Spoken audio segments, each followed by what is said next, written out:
사실 이제 3장 끝부분에 가보면 3장 사실 전체 다 그렇죠. 앞에 이미 언급했던 내용들이 반복된다라는 느낌이 있잖아요. 결국은 1장 10절부터 바울 사도가 가장 먼저 고린도 교회를 향하여 다루고 있는 교회 내의 분열과 당 짓는 이 심각한 문제를 계속 다루고 있고요. 이제 3장까지 그 결론을 내고 있다라고 여러분들이 보시면 될 것 같아요.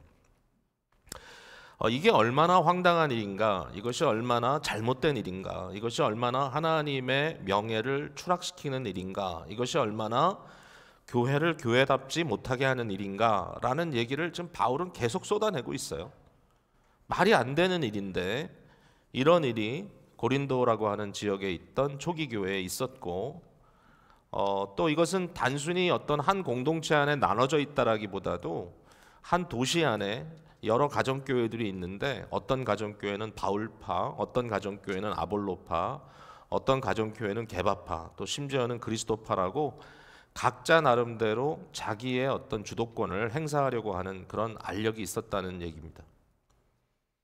여러분, 오늘날도 이런 일이 있다는 게 문제입니다. 2000년 전에 있다가 없어진, 또 바울의 이러한 간절한 간곡한 메시지를 통해서 더 이상 그 문제는 문제가 안 되었던 것이 아니라 오늘도 참 교회는 갈라지고 갈라집니다. 그래도 요새는 갈라질 열정도 없어서 안 갈라진다 그래요. 옛날에는 싸울 열정이라도 있었는데 요새는 아예 열정도 없고 그냥 싸울만 하면 그냥 아예 다 포기하고 떠나버린다 그래요, 요즘은. 그래서 옛날과 좀 다를지 몰라요. 그러나 한 가지 우리가 여전히 겪고 있는 것은 참 각자 자기가 편안한 그룹, 자기가 속한 그룹, 자기가 속하고 싶은 그룹, 뭐 이런 걸로 해서 뭔가 교회 안에, 물론 뭐 사람을 좋아하고 사람과 함께 나누는 것 자체가 문제인 건 아니에요. 저희가 교회에서도 소그룹도 만들고 다 하잖아요. 그러나 그것이 어떤 신앙적인 갈등 구조가 돼가지고 결국은 자기를 자랑하는 그러한 아주 엉뚱한 상황에 빠지는 것을 보면서 바울 사도는 여기서 굉장히 심각한 고민을 하고 있습니다. 바울이 고린도 교인에게 촉구하는 것은 영적 분별력입니다. 영적 분별력. 근데 그 분별력을 갖게 되는 것은 성령께서 하시는 일이에요. 여러분, 2장 13절에도 영적인 일은 영적인 것으로 분별한다 그랬고요. 14절에도 마지막에 그러한 일은 영적으로 분별되기 때문이다. 이 분별이라는 거 되게 중요하죠. 분별, discernment입니다. 올바로 분별할 때 지혜로운 삶이 나타납니다. 여러분, 잠언에 이런 말이 있죠. 아름다운 여인이 어리석게 행동하는 것은 돼지 코에 걸려있는 금가락지 같다. 너무 눈에 확 머리에 들어오는 그런 이미지잖아요. 그러니까 이 디선멘트가 없으면, 분별력이 없으면 아름답다고 하는 것 자체도 결국은 아주 수치스럽고 아주 참 부당한 것이 될 수밖에 없다. 그래서 이 디선멘트가 얼마나 중요한지를 말하고 있는데요. 사실 바울 사도는 고린도 교회에게 이러한 분별력을 촉구할 때 과연 그 사람들이 이것을 이해할 수 있을까라고 하는 고민을 하고 있어요. 과연 저들이 내가 하는 말을 알아들을까? 알아듣지 못하는 것일까? 많은 고민을 하고 있고요. 우리가 다음 주에 볼 4장으로 넘어가면 사실 좀 입에 담기가 좀 쑥스러울 만큼 다윗의 깊은 번민이 거기 담겨져 있어요. 근데 어쨌든 여기서도 고민을 많이 합니다. 어떤 얘기를 합니까? 내가 너희를 영적인 사람들로 대할 수가 없어서 너희들을 육신에 속한 자가 좀 설명을 드릴게요. 나중에 그리스도 안에서 어린아이를 대한 같이 한다. 너희는 여전히 젖을 먹는 아이들 같구나. 밥을 먹어야 될 텐데 빨리 성인이 되어서 스테이크도 먹고 뭐 좋은 것들 먹어야 될 텐데 너는 그렇게 먹을 수 있는 능력들이 없구나. 너희는 아직도 육신에 속한 자구나. 그러면서 저들이 분별하지 못하고 시기와 분쟁 가운데 아주 엉뚱한 행동들을 하는 모습을 지금 지탄하고 있어요. 여러분, 참 한편으로는 재밌죠. 바울 사도가 지금 계속 얘기합니다. 설교에 미련한 것으로 얘기하고 있습니다. 설교에 미련한 것. 전도에 미련한 것이라고 우리말에 번역되어 있지만 거기에 전도라는 말은 설교라는 뜻입니다. 설교한다. 설교에 미련한 것이라는 것은 과연 이 설교를 듣고 이 사람들이 변할까? 과연 이 설교가 사람들을 바꿀 수 있을까? 이 질문을 던지는 거예요. 여러분, 과연 사람들이 변할 수 있을까요? 과연 사람들이 설교 듣고 변할 수 있을까요? 사실 오늘날 회의주의가 많습니다. 예.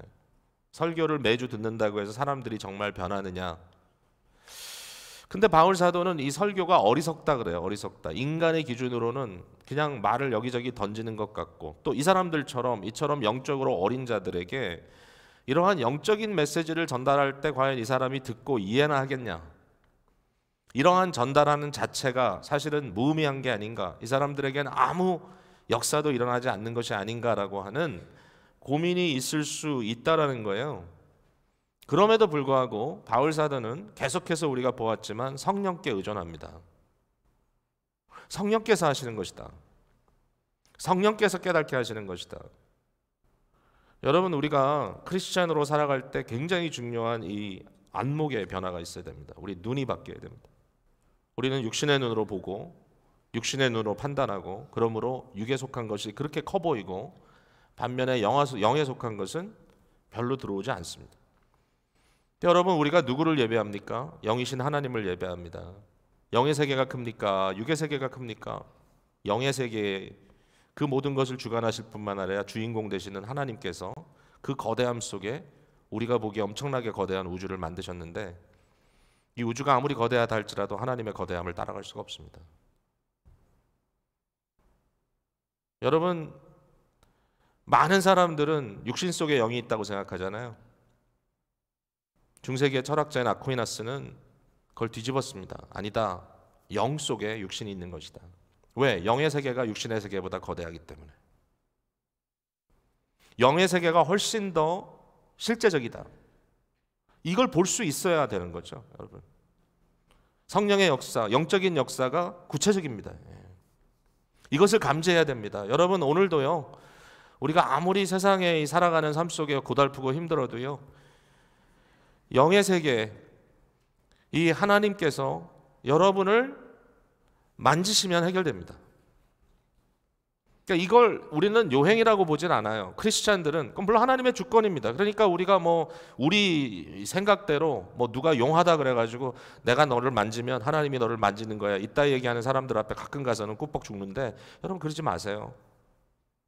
우리는 믿음을 지닌 자들이에요. 성령 안에 역사하는 자들이에요. 그러니까 뭐예요? 성령께서 계신다는 거예요.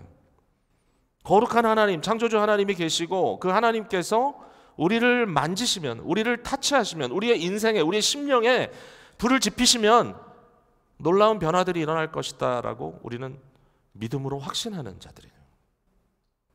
여기서부터 모든 게 바뀐다고 저는 생각합니다. 믿음은 안목입니다. 신앙은 눈입니다. 눈. 근데 육신의 눈이 아니라 영의 눈이기 때문에 그 눈이 우리의 생각을 바꾸고, 우리의 경험을 바꾸고, 그 경험에 대한 해석을 바꾸고, 결국 그 안에서 우리의 안목이 바뀌어지는 것. 여러분, 이러한 변화가 실제적으로 없다면 바울 사도가 고린도전서 마지막 15장에 말하는 것처럼 예수 그리스도의 부활이 없다면, 그리스도가 영의 몸으로 가장 구체적으로 육신보다 더 구체적이고 더 단단하고 더 완벽하고 더 실제적인 그리스도의 영의 몸, 부활의 몸이 없다면 우리의 믿음은 아무 의미가 없다. 우리는 이러한 영적 존재, 그 가치 속에 들어가 있는 자들이라는 얘기를 하는 겁니다. 영적인 깨달음을 주는 것은 성령의 주권적인 역사이기 때문에요, 우리가 사람들에게 전도할 때도요, 절대로 우리의 힘과 지혜로 해서는 안 돼요. 여러분이 말을 잘하고 또는 설득력이 있게 논리적으로 설명할 수 있다고 해서 사람들이 절대로 거기에 딸려오지 않습니다. 절대로. 물론 신학교에서 변증학이라는 것도 배웁니다. 저는 변증학을 가르치기도 하는데, 어떻게 하면 논리적으로 어떠한 증거들을 동원해서, 세계관을 동원해서 사람들을 설득할 수 있을까라고 얘기하지만, 제가 섬기고 있는 웨스트민스터 신학교의 브랜드는 뭐냐면, 아무리 사람이 클레어하게 똑똑하게 머리를 굴려가지고 한다 할지라도 궁극적으로 영적인 대립 속에 있기 때문에 성령의 역사가 없이는 아무 효과가 없다라고 믿고 합니다. 그래서 어떡합니까? 무엇보다도 성령께 의지하는 기도를 먼저 드립니다. 기도하며 이야기합니다. 최근에 좀 어려운 일이 있었어요. 교회 안에 그 학부모들 사이에, 학부모 사이는 아니었죠. 사실 교사와 부모 사이에 조금 대화하는 가운데 좀 상처가 되는 그런 일들이 있었어요. 두 사람이 너무 귀한 사람들이에요. 참 교회라는 거는 쉽지 않아요. 왜냐하면 교사도 교인이고 학부모도 교인이고, 그리고 자녀들이 뭐 선생님들하고 6개월 있다 헤어지는 것도 아니고 한 교회 안에 오랫동안 같이 있어야 되고, 이러다 보니까 서로 이런 것들을 해나간다는 게 쉽지가 않아요. 그들이 나눴던 그 이야기 속에 서로 오해할 만한 이야기들이 적지 않았기 때문에 둘이 너무 안타까워했어요. 저한테 연락을 했어요. 예, 무엇보다도 우리가 서로를 루즈하고 싶지가 않은데, 서로를 잃어버리고 싶지 않은데, 신뢰와 사랑을 잃지 않았으면 좋겠는데 좀 신뢰감이, 이 트러스트가 깨진 상태에 있으니 어떻게 하면 좋겠는가. 막 화가 나 있어요. 나중에 보면 양쪽 다 화가 나 있어요. 왜냐하면 자꾸 내 의도가 오해되고 상대는 한 말들이 아프게 느껴지기만 하고, 서로를 이해하는데, 서로를 존중하는데, 서로를 그리스도 안에서 내가 당신은 참 좋은 크리스찬이라고 인정하지만 그럼에도 불구하고 안 되더라고요. 이 감정의 골이라는 게. 그래서 한 가정씩 한 가정씩 만났습니다. 이게 참 힘들죠. 그런 일들이. 두 사람 다 루즈하고 싶지 않습니다. 절대로 한 가정을 얻기 위해서 다른 가정을 포기하고 싶지 않습니다. 그래서 긴 한밤중의 대화들을 갖게 되고요. 또 교회에 만나서 대화하고, 아무도 없는 시간에 불러서 만나기도 하고. 근데 정말 제가 여러분께 간증할 수 있어요. 그 매 순간에 그 자리에 찾아가는 그 시간에, 또 그 자리에 앉아 있는 시간에 제 마음은 계속 성령의 은혜를 구했습니다. 근데 성령께서 역사하시는 사람들은 다르더라고요. 그 마음이 녹더라고요. 그 마음이 바꿔지더라고요. 그래서 둘이 만나기로 했거든요. 그게 벌써 한 주 전이에요. 토요일. 양쪽 다 너무 기쁘게 저한테 연락이 왔어요. 다 해결됐습니다. 그렇게 쉬운 문제가 아니었어요. 사실은 아이들 문제이기 때문에. 그럼에도 불구하고 성령께서 그 마음들을 만지시니까 바뀌더라. 저는 바뀌지 않는 것도 많이 봤거든요, 과거에. 끝까지 그 마음을 내려놓지 못하고 결국은 결별하는 사람들을 봤기 때문에 이게 얼마나 힘든 건지를 압니다. 여러분도 아실 거예요. 겪어봤을 거예요. 그러나 성령께서 만지시면 됩니다. 그게 옳기 때문에. 자, 시간이 다 가버렸네요. 서론만 끝났는데 어떻게 하면 좋죠? 자, 뭐 제가 주보에는 벌써 다음 주 메시지를 올려놨는데 오늘 메시지를 다음 주에 또 해야 될지도 모르겠네. 근데 그냥 요 얘기만 할게요. 분별하라. 무엇을 분별할까? 첫 번째는 영에 속한 일과 육에 속한 일을 분별하라라는 거예요. 겉으로 멋있어 보인다고, 이제 바울 사도의 하나의 컴플렉스는 말에 대한 건데요. 말에 대한 건데, 바울은 뭔가 말이 어눌하다고 사람들이 자꾸 얘기합니다. 근데 어떤 사람들은 말을 잘해요. 어떤 사람들은 위대한 아주 슈퍼 사도들이라고 부름받는 자들이 어디 있었어요? 고린도 교회에 있었습니다.